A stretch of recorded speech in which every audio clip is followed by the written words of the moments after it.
first of our panel.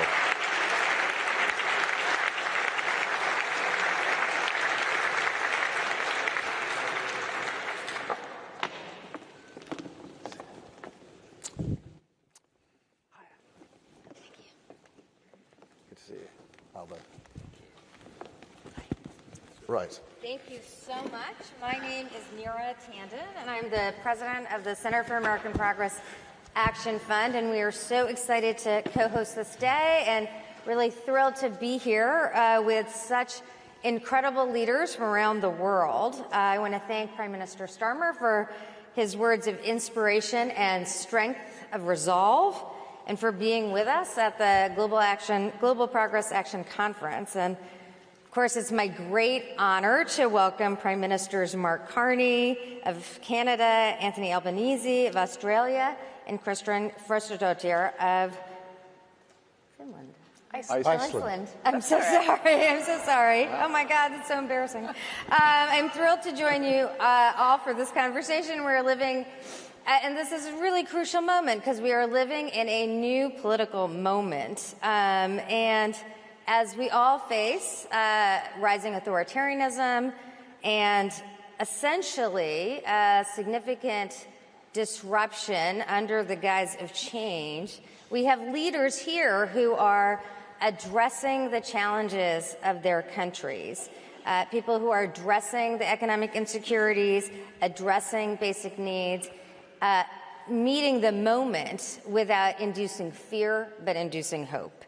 And so as we face these challenges, we're thrilled to have these leaders here. And I'll just get right into the questions. Your respective electoral and policy victories. We have leaders here assembled who've all won election in the last year and a half. These have been points of inspiration for the progressive movement, for center-left parties, and for really democracy defenders around the world. And I'd love for you to share with us how your messages, how that resonated, and how you are meeting the needs of your constituencies, people who are deeply concerned with cost of living and other issues. Mark Carney, please take it away. Mr. Prime Minister. I see. That was introduction, discuss. Okay, so I will go. Thank you, Neera. Thank you. This is fantastic to be at this gathering. So maybe I'll frame it a bit this way, which is our election and what Canadians were feeling, like in many electorates, but in a slightly different way, is a sense of loss of control. That's what happens when inflation is too high. And, that's what happens when there is a sense that migration isn't being adequately managed. It's also what happened, and the most sharp version of this was, of course, the tariff relationship with the United States, when all of a sudden our largest trading partner was fundamentally changing the relationship. So our election and our policy was first and foremost, it was fight the tariffs, have a reaction. We had one of the strongest reactions. Protect our workers. So there were many ways we were doing that, but one of the things is we were taking all of the tariff revenue, putting it back into workers, helping workers retain their jobs, but also retrain, protect our communities against crime. But the core, the core message was build. And it was to build and build in a positive way. You need a positive agenda, and it matters how we build. And I'll just leave you with a couple of core messages that ground our approach in the election, but very much in governing. First and foremost, we can give ourselves more than any foreign government can take away.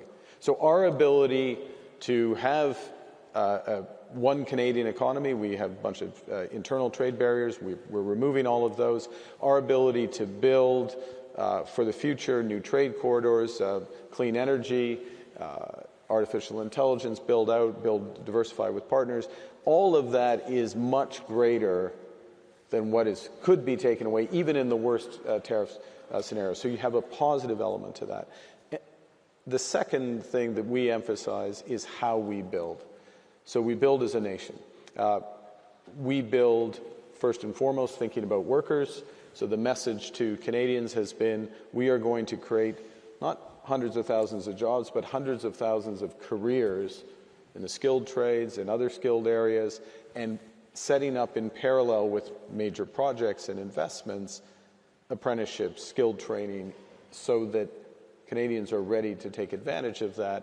Last point, we have historic issues that are current issues in terms of reconciliation with Indigenous Canadians, Indigenous peoples, and the nature of the major investments we're doing is that there will always be Indigenous participation in the equity, in the ownership, in the building. So it's a progressive element, thinking back into workers and being inclusive with all groups in society with a core positive message on build. People want and deserve that positive agenda, so it's not engaging on the turf of the more negative agenda, but focusing on the positive.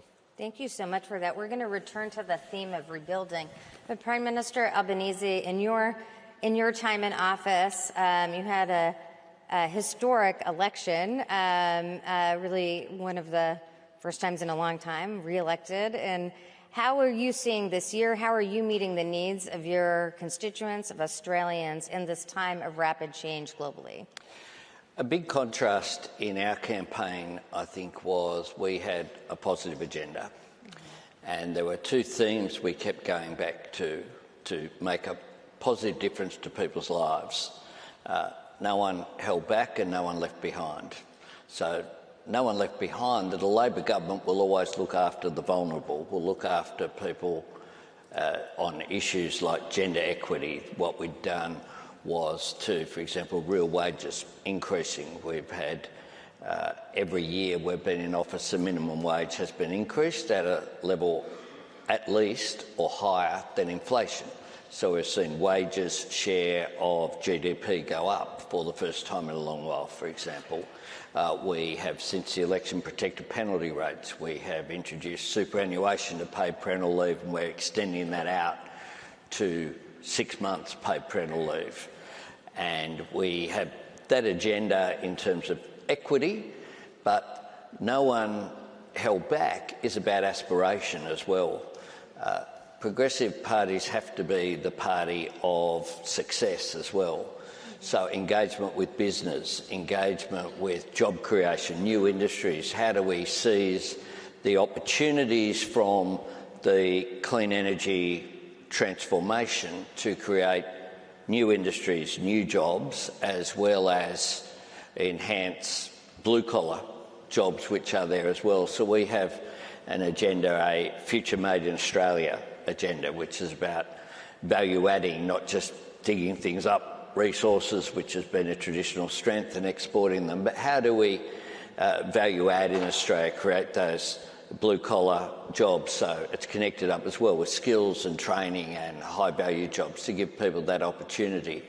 So that really is an overall theme around, and then we